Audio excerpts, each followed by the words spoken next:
which is basically what I feel I've been doing for the last year. I got sidetracked a little bit, and I'll get into that a little bit as I speak. But last night we were at Rogers, and several of us were talking about our kids. And in particular, we were discussing some children who have, adult children, who have the failure to launch syndrome. And the opinions varying on this subject. I'm a little opinionated on this. As some of you know me pretty well, know that I am, and others are a little more lenient, you know. With my two older children, I've never had this as an issue. And I think part of the reason Darren and Danielle have never had the failure to launch syndrome was because they had goals. From the time they were little, Danielle was always one who, if she had a project, she'd have it done 2 months in advance. I mean, the minute she found out it was due, Danielle had it done, and it was perfect, and it was ready to go, and she was always prepared. My son, on the other hand, Darren, is a little more like me. He was very intelligent. He was in stretch. When he was in elementary school, was always a very high achiever. Never had to crack a book. He was just natural at everything he did. His normal way of going about his projects was that he would find out it was due. He would wait, like I do, until the night before, and he would rush through it, and we would just think, oh gosh, he's going to fail, and we would just know he's going to fail, but he didn't. The kid always came through with flying colors, and a lot of times his grade would be higher than Danielle's. So it's just the difference in kids, but I think that goals, personally, this is my feeling, it's the first step in finding and discovering your motivation. Without a goal, you have no direction. So for me, figuring out what those goals are has been a key component of changing my position. Let's talk about my motivation. When I first came to the company, my first full month with the company, I made $5,000. How did I do that? Well, gosh, I did everything Kevin told me to do. He's right, I'd never been in sales. I had no idea what I was doing. But I knew that I had to do something, and I wanted to change my life, and I had an opportunity. And I was doing great. I was getting up early, staying late. I was doing everything Kevin told me to do. I was using my mentor. And then I met someone. I got distracted. His name was John, not the John that we're talking about. Roger knows who I'm talking about. Kevin knows who I'm talking about. And I decided that, you know, I really don't need this job. And I decided I was going to leave. Well, that was a push and pull tug of war with Kevin for several months. But I lost my motivation then.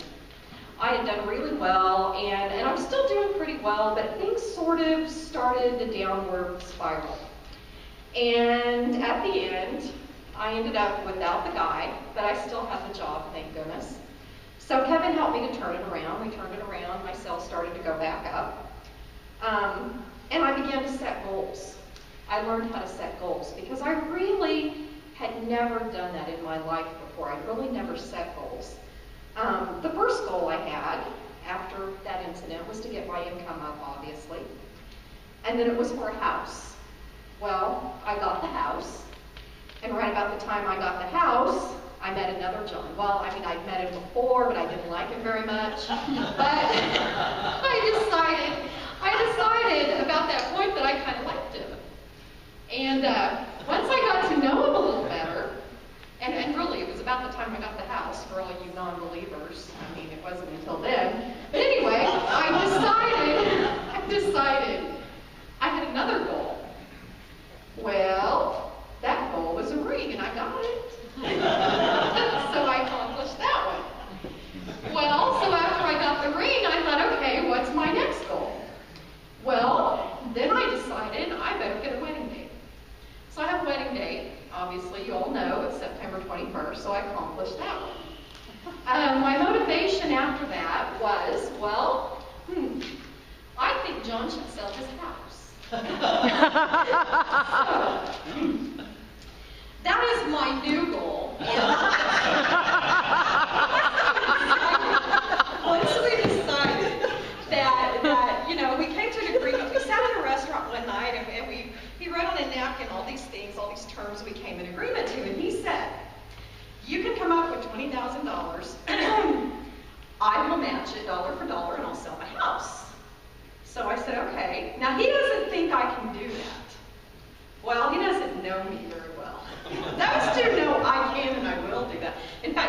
here, I have a check for you.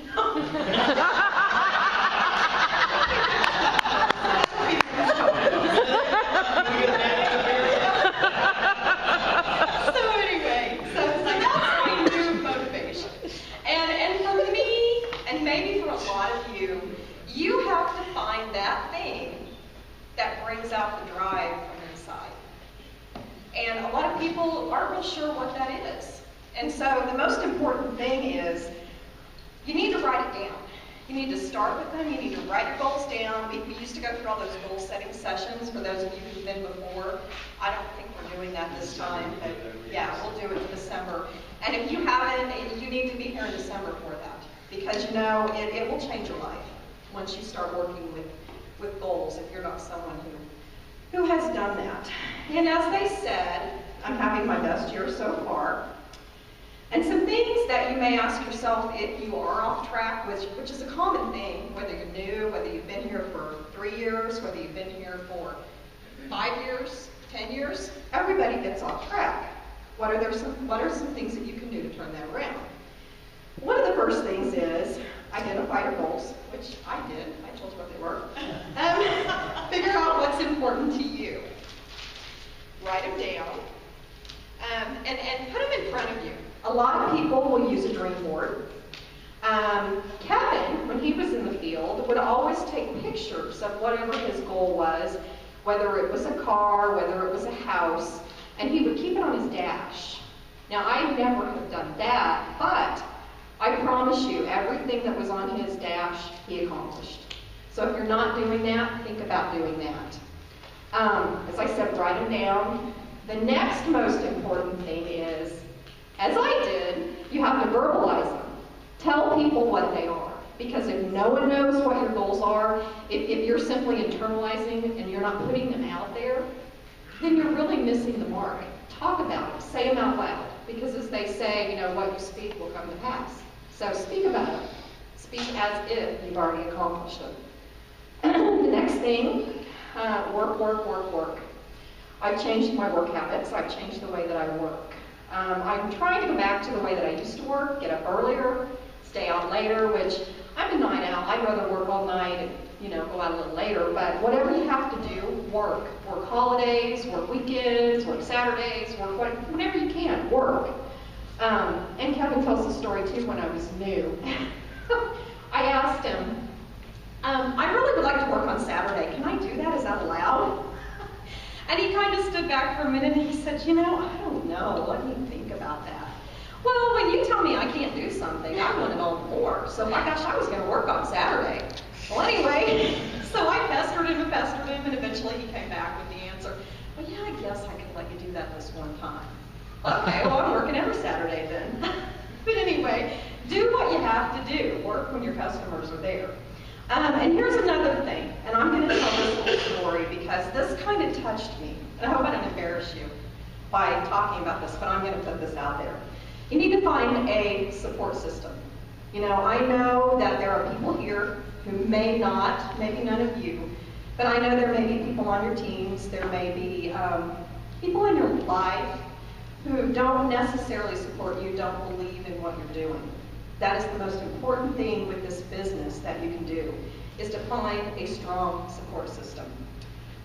When I first came here, I really did not have a support system, a strong support system. I had Kevin, and I had Christina, and I had Roger. My family didn't think we could do this. They thought it was a scam, I'll never make it, you can't sell anything, you know, you need to go find a regular job. Well, without them, I probably wouldn't still be here. You know, Christina watched my little girl when I needed her to. Kevin was there. I mean, I sat in his kitchen many, many nights, you know, just getting that, that support that I needed to believe in myself. And Roger propped me up many times, and it's so important.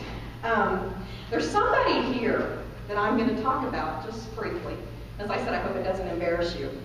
But a few months ago, someone in Kansas City had an anniversary. And that man was Steve Ajaya. Well, we had his, I can't remember what Leanne brought up. Banana cream pie, maybe? I can't remember, but anyway. It was one of his favorite desserts, and we were all sitting at the table. his little girls had sent some cards for Steve. And inside of one of them, there was a gift certificate. And they were passing the cards around, and I was looking at them, and one of his little girls, and I don't know if it was Maddie or Lacey, but one of the girls had written inside the card something to the effect of, "Daddy, we're so proud of you. We believe in you. When you first started this job, we didn't know if you could sell anything." And I thought to myself, how sweet is that? That his little girls took the time to write this card and to send it to work for their dad. And I could tell, I thought, you know, that is so much a factor in why Steve has been successful, because he has a strong support system in his wife, in his children, and I'm telling you, it makes all the difference. If you don't have that with your family, then find it with someone else who believes in you. But anyway, Steve, I hope I didn't embarrass you, but that really did touch my heart when I read that card. It was very good. I'm glad you didn't read them. Oh, it was sweet. It was very sweet. So anyway, find someone who believes in you. And you know, that's one of the reasons I think that John and our relationship works. And of course it drives our kids crazy, because we can talk about work, you know, and a lot of times if there's something that's bothering me, I can bounce it off of John before I go to Kevin or Roger. And so of course he kind of cushions the blow if I'm upset. But it's also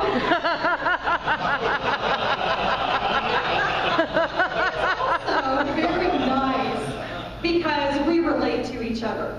And I know that he didn't have that with his previous significant other.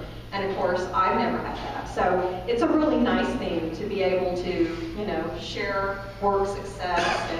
And you know, sometimes if I'm down or he's down, we can bring the other one up. And it's just, we understand each other on a level that probably someone else wouldn't understand the other one. So it's a really nice thing to have. The next thing I did was I tried to eliminate some time wasters that I had. Get out earlier, stay later, as I mentioned.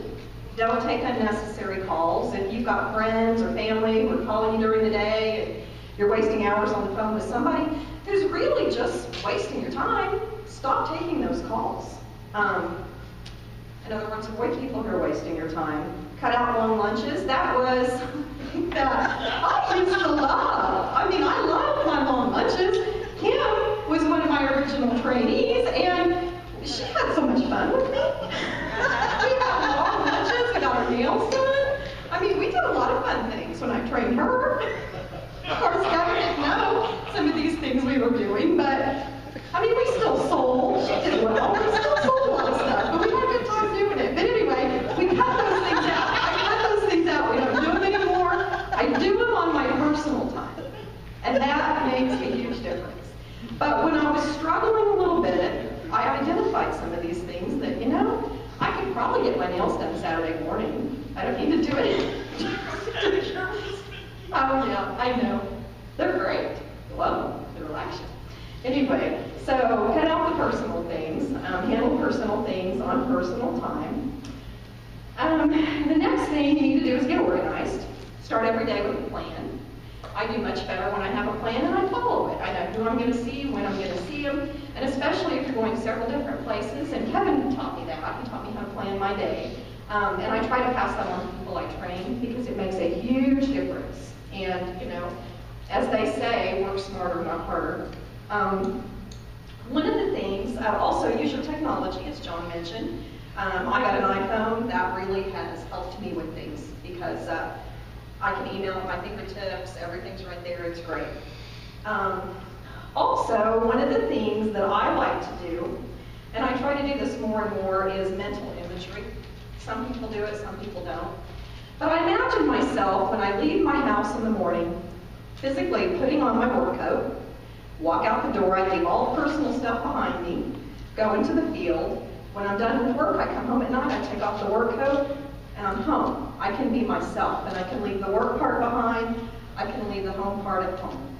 And if you can do that, if you can use the mental imagery, it really works. If you haven't tried it and you're struggling, try it because it makes a difference. Most importantly, I don't remember who said this today, but don't be afraid to fail. Just get back up, dust yourself off, and keep going. If I had been afraid to fail, I have failed so many times in my life with so many things, I'd be 10 feet under. Don't be afraid to fail. You know, if you're failing, you're learning. And if you're not failing, you're not learning. So it's just a stepping stone to success. So anyway, some other things: adjust your attitude, adjust the way you think. I am someone who is deeply affected by negativity and criticism. And I think any salesperson will tell you, I need to hear positive. You know, if I've done something wrong or I'm being criticized or whatever, it deeply affects me. It affects my sales. And I think probably everybody in here is that way.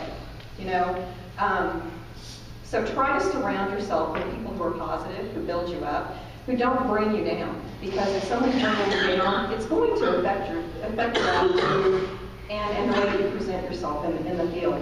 Use your mentor. If you don't have a mentor, find one. If you don't know what a mentor is, look it up. You'll be amazed. Find a mentor and use him. Have him in mind. He's wonderful. And most importantly, be kind to yourself. Just be kind to yourself. You know, everybody has good days. Everybody has bad days. Sometimes you have more bad days than good days, and sometimes you have more good days than bad days. Just be kind to yourself, because it's okay. And tomorrow's a new day. If you had a bad day, get up and start again. The sun comes up in the morning, and it's a chance to start over with a new beginning. So with that said, thank you for listening.